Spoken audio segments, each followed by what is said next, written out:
दिल्ली से मेरठ 40 मिनट में पीएम मोदी ने किया नमो भारत कॉरिडोर का उद्घाटन। 5 जनवरी का दिन उत्तर प्रदेश और दिल्ली के लिए ऐतिहासिक रहा।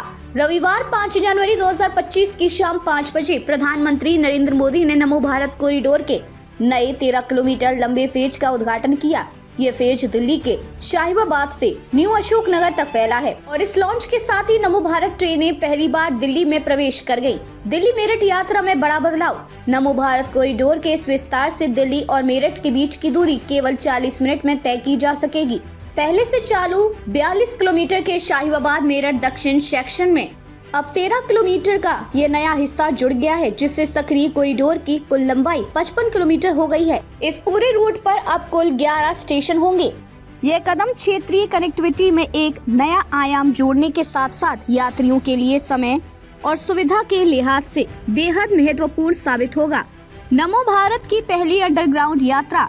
इस नए फेज की खासियत इसका 6 किलोमीटर लंबा भूमिगत हिस्सा है। आनंद विहार स्टेशन जो इस सेक्शन का हिस्सा है, नमो भारत कॉरिडोर के सबसे बड़े और तकनीकी रूप से सबसे चुनौतीपूर्ण स्टेशनों में से एक है। यहाँ से यात्री 35 मिनट में मेरठ साउथ पहुँच सकते हैं। साथ ही दिल्ली का न्यू अशोक नगर स्टेशन ऊंचाई पर स्थित है और इसे आधुनिक डिजाइन के साथ तैयार किया गया है। ये पहली बार है जब नमो भारत ट्रेनें अंडरग्राउंड चलेंगी। इस भूमिगत रूट से यात्रा न केवल तेज और आरामदायक होगी बल्कि भीड़भाड़ और सड़क यातायात से मुक्त भी होंगी। यात्रा का किराया और अंतराल। नमो भारत ट्रेनें 5 जनवरी की शाम 5 बजे से यात्रियों के लिए खुल गई हैं। ट्रेनें हर 15 मिनट के अंतराल पर चलेंगी। किराए की बात करें तो न्यू अशोक नगर से मेरठ दक्षिण तक सामान्य कोच के लिए 150 और प्रीमियम कोच के लिए 225 खर्च करनी होंगे। यह कीमत यात्रियों की जेब पर ज्यादा बोझ डाले बिना उन्हें हाई स्पीड यात्रा का अनुभव प्रदान करेगी।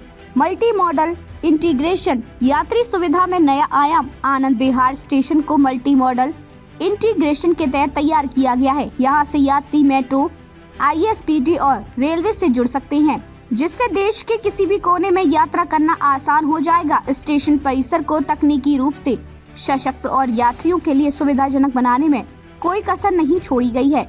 नमो भारत स्टेशन पर मुफ्त पेयजल, स्वच्छ शौचालय, बुजुर्गों और दिव्यांग यात्रियों के लिए विशेष सुविधाएं और CCTV निगरानी जैसी आधुनिक सेवाएं उपलब्ध हैं।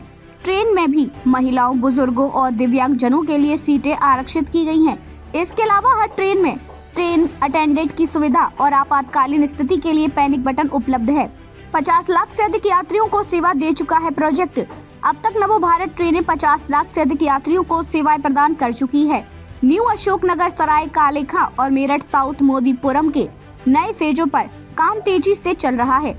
पूरा दिल्ली मेरठ कॉरिडोर जो 82 किलोमीटर लंबा होगा, पूरी तरह चालू होने पर क्षेत्रीय विकास और पर्यावरणीय संतुलन के लिए मील का पत्थर साबित होगा। वाहनों की निर्भरता और प्रदूषण में कमी का प्रयास। सरकार के इस प्रयास से न केवल शहरी भीड़भाड़ कम होगी बल्कि वाहनों पर निर्भरता और कार्बन उत्सर्जन में भी कमी आएगी। अनुमान है कि इस परियोजना के पूरे होने के बाद सड़कों से 1 लाख से अधिक निजी वाहन हट जाएंगे और हर साल 2.5 लाख टन कार्बन उत्सर्जन में कटौती होगी। एक नए युग की शुरुआत। नमो भारत कॉरिडोर न केवल उत्तर प्रदेश और दिल्ली के लाखों यात्रियों के लिए यात्रा को सुगम बनाएगा बल्कि शहरी यातायात की तस्वीर को भी बदल देगा। पीएम मोदी ने इस प्रोजेक्ट को देश की अमृत योजना बताया और कहा कि ये भारत के परिवहन तंत्र को विश्व स्तरीय बनाने की दिशा में एक अहम कदम है। ये प्रोजेक्ट न केवल तकनीकी और आर्थिक दृष्टिकोण से महत्वपूर्ण है बल्कि ये भारत की प्रगति और भविष्य की आकांक्षाओं का प्रतीक भी है।